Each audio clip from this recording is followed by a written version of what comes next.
Hey y'all, it's your girl Shac-keria, and today I'm going to be showing you guys a few different single braid techniques that you could do on your hair at home or on any of your family or friends here at home. Before we get into it, please make sure that you go ahead and subscribe to my channel if you're new, and if you are somebody who has been here from the time I started, welcome back. Please don't forget to leave a thumbs up, and obviously your comments are very important to me, so please leave your feedbacks, okay? Okay, so before we get into it, I just want to show you a few of the products that you will need for these braiding techniques. I use the Edge Wax Extreme Hold for my edge control, but you can use any edge control that works best for you. I also like to use the beeswax as well, and I will not actually be putting this on my wig. I just want to show you guys how it's done. I would have showed you guys on my hair, but my hair is really too short, and I was worried that you guys wouldn't see the concept of what I was showing you guys. So normally what I use a beeswax, and when I part my hair, my sister did this by the way. When I part my hair, I normally use a little bit of this beeswax, and well, that's a little bit, right? Maybe like this amount, just to pull in those like frizzies into everything, and then. For this edge control, I normally put it on the ends of my hair. I don't really like to put too much product on my hair before I put the braid in, because my hair is very, like, it shrinks a lot, and I feel like using a lot of products on my hair before I put a braid in it, it gets very curly and very slippery, and I just hate that. So you can use whatever product that works best for you, but this, I really love this product because most of the edge controls that I normally use, I feel like they're thick when they're in the jar, but as soon as you take them out, like, they kind of lose their consistency. With this one, it's very good, and the scent is amazing. And then you want to also, you can have like a shine spray or a hairspray, and just for shine for afterwards. I normally go in and just, sometimes I oil my scalp before I do braids, but that depends if my hair is longer. When my hair is shorter, I don't like to go in and oil my scalp before, because I feel like it becomes very slippery, and I like to have a lot more control. So yeah, and then you want to have like a bottle of mousse as well for when you're finished, because I like to put the hot water on the ends of my hair, but I don't really like to put it up here because my hair is natural. I don't really like to put the hot towel on the top of my head, because then I feel like my hair gets very frizzy. But yeah, you'll need a mousse to put on your hair up here so that it can relax the hair and it won't feel so tight. And then I use these little clips because my hair is shorter, but for control, but you can use like the bigger clips. Okay, so before we get into showing you guys how I've achieved some braiding techniques and styles, I just want to go into speak about like some of the most important things before you actually start your braid. So the braids that my sister did on my hair, these are knotless braids, and I'll show you how they're done later on in the video. I like these braids because I'm a person where I feel like my hair overall is thick, but the hair in this area naturally is always been a lot thinner. So, and I have pretty sensitive skin overall, I would say, and scalp. So I don't really like the braids with the knots on it, because I tend to realize that my scalp is very like super sore. So I try to stay away from stuff like that. But I really like the knotless braids. Like if you're a person who you want to get your braids and you want to be able to move them around flexible right away, I would say get knotless braids, because you can move them in any direction and you don't feel any tugging on your hair because of the technique and how it's done. Another thing that you want to make sure that you do before you start braiding your hair is, if you realize that looking on my hair that my baby hairs are like left out, but I try to lay them down, but you know how natural hair is already, like it curls right back up. I'll lay them later.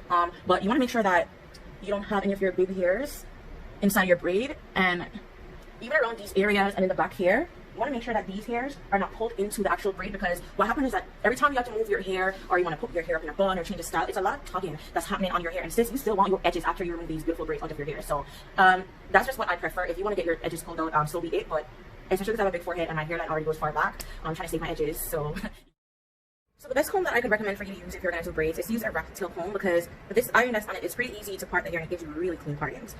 Some people really like to go in when you're doing braids and put a lot of like products on the scalp, like I said, but I don't like to do that, because I feel like when all the dirt and everything is together after a while, when it gets messy, then you take your hair out and you get like a big chunk from that one braid removed because of all the product that was on there weighing your hair down.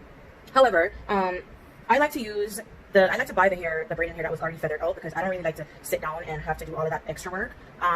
But this hair is a little bit more expensive than the ones that are not feathered out. I think I bought one pack for either $7. I don't think that is bad, but normally you can get the ones that are not feathered out for like anywhere from $3 to like $4.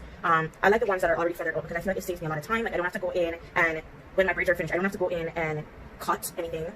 I don't have to trim up. I don't have to do a lot of trimming, and like before you start a braid, you don't have to do any type of feathering. You can just start taking pieces and just start doing your thing. So that's one thing that I really do like about just buying these ones that were already pre-feathered out. Anyways, let's get right into it. So the first braiding technique that we'll start off by doing is a rope twist, and this is where you would probably need some products to just put on this part of the hair, like right here, just to get rid of those flyaways and loose ends. I'm just going to use one of these clip to clip away some of that hair out of the way. I just sprayed this hair down, otherwise it would have been like crazy good. So when you're doing a rope twist, you want to take one section of the hair and you want to make it into two. What I'm going to do is I'm going to get a piece of braiding hair now. What some people like to do is, some people would either just go in straight in like that, or you could divide the hair in two halves, make a cross like so, and then after you make the cross, you pull one side over like that, and you make it like you're looping it in together. Sometimes this can be a little bit more hard to do, so some people, like I said, just like to just go in straight like so. So I'm gonna just do this, make a cross, and what I'm gonna do is I'm gonna put this part where they go knot right here, and I'm gonna put it in the middle. Sorry, I want you guys to see. And I'm using right here so that you guys can see what I'm doing. I'm gonna put it in the middle right here. next to this other piece. And what I'm going to do for more support, and this is just to show like people who don't know how to do this, you can put one of those other clips right there while you twist this part off, and it helps when you put a little bit of tension. Oh, I have to put my foot up here. This thing is not going to stay. Yeah, you can put the clip right here to hold on to the other piece just for more control, or you could just do it this way. I feel like doing it this way is easier for me, so I'm just going to start holding on to one piece, twist it around, and I'm twisting this part to the left, but with this twisting technique of the hair, it's really about the position in which you want the twist to be at. So after I twist that part, now I'm going to twist this part to the right. And sometimes it helps just put your finger in the middle right there. And after I do that, I'm going to take my right hand and I'm going to go over the braid that I have. I'm going to go over the braid that I have on the left side.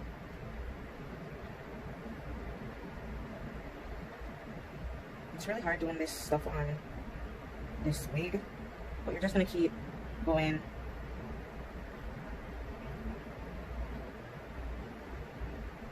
I don't know if you guys can see that, but you see how nice and tight it is at the root. What a lot of people like to do as well is just to go in with a little bit of their edge control on their fingertips and then just slide it on the hair. That way, the more you twist the hair, and when you're twisting the hair, you want to kind of roll it that way so that it locks the hair in. People just go in with a little edge control on those ends right there just to seal the hair in and seal those flyaways in so that you don't have to do a lot of trimming afterwards. When you get down to here, you can start going a little faster. You only go as slow as you do at the root because you want it to be very obvious and tight there. You see how tight that is? Okay. But you don't want to squeeze the hair too much because you don't want when you let it go for it to like go all twirled up. So I'm not going to finish braiding this out. I'm just going to just leave that like so. Okay. Obviously, if you want the twist to be bigger, you're going to take a bigger section and a bigger piece of braiding here to add into it. The next thing that we're going to do now is I'm showing you guys two different techniques for how to do even the parting. So because you want a brickley pattern, let's do some on here. Because you want a brickley pattern, what a brickley pattern is, you're just making sure that the way you part the hair is cutting off. So you're going to start your next parting a little bit past, see, a little bit past the parting that you have here, so that when you make that braid, it covers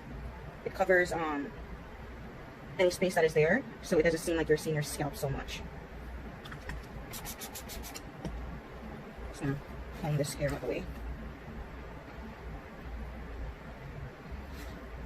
And if you guys feel that this video is not really as detailed as you'd like it to be, and if there's something that you didn't get in the midst of me doing this, just please comment to let me know. Yeah. So when this braid is finished, when it falls, it's going to fall behind this one right here. And it could be moved around either way you want it to be. So the next braid that we're going to do is I'm going to show you guys how to do a knotless braid. So with a knotless braid, let me just turn this that way. You want to start off as though you're doing, you don't have to do it that way, but I feel like it's easier that way for a lot of people. You want to start off the braid as though you're doing a cornrow. So you're taking your 3 pieces. And I like to take my right hand and pull from the left first. Then pull from the right, and once you get that first twist cross right there, you can see it. You want to go in and you want to add your first piece of hair. I like to do a looping method, so I use this hand for support while I grab with my thumb and this finger. But if that doesn't work for you, what you can also do is you could just do that and pull this piece with the hair that you have from the middle right there, and you want to try to stay as close to the scalp as possible. Your next piece, stay tight. Make sure your grip is tight. And we're going with your third piece. It's like feed-in braids.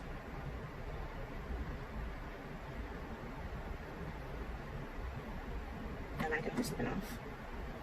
And with this also, you can start adding in different colors if you want to. You can add in more extensions if you want it to be thicker. And even if you want the hair to be longer, I would say start adding in, if you want it to be longer than this, start adding in your next piece or your next 2 pieces down here, right here. And you want to come out of that cornrow method, and you want to start, sorry, my thing is looking off. And you want to start to do it this way. Now, when you're in this position, you have to add one more piece of hair. The best way for you to add that piece of hair is, you can literally just do like so. So, hold it with your thumb, put it over that piece, and you start braiding again. And that way, it doesn't look as though you added the hair inside of it. Like, it literally, see how clean that is? You can't tell where you're adding the braid into. And you just continue until you get all the way down to the ends. Let's see that picture. Okay, so we're gonna leave that braid right there, and then I'm gonna actually switch up my parting the way I do it, because I'm trying to show you guys 2 different methods of parting. They're both brickley, but in different ways. You can do brickley with square partings like these ones, or you can do partings where you're just taking your comb and you're just picking out a section, and you just keep doing that, and it covers everything for you. So, like, if you can see, this doesn't really have a shape to it. I'm just picking out a piece of hair, but the best thing I would recommend if you're doing this method, you could do it in a U shape, because U shape is normally a lot neater. Just gonna spray this with some water just to get that hair to relax.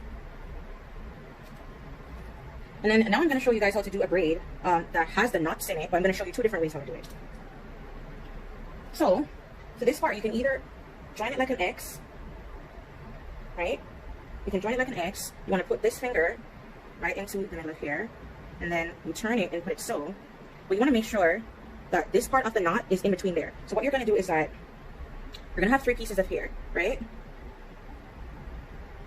And then the knot that's in the middle right here, you want to drop that knot in the middle. So you want to make sure that knot is in the middle, like so. And sometimes you could just use a finger there for support. Oops. Sorry guys.